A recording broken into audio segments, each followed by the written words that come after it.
Grabe yung baha. Nagising na lang kami. Ganito na yung baha dito sa amin.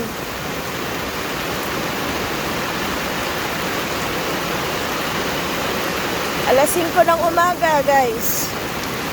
Grabe yung baha. Pati yung bulak namin doon, oh. Parang aano rin na rin sa lakas ng tubig. Yung isang isang bougainvillea, ayun na. Napangay na. Guys.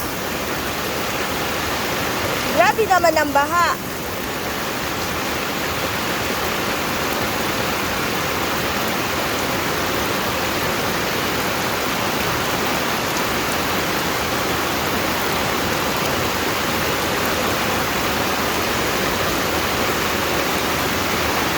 Nasira na yung bahay. Oh my God.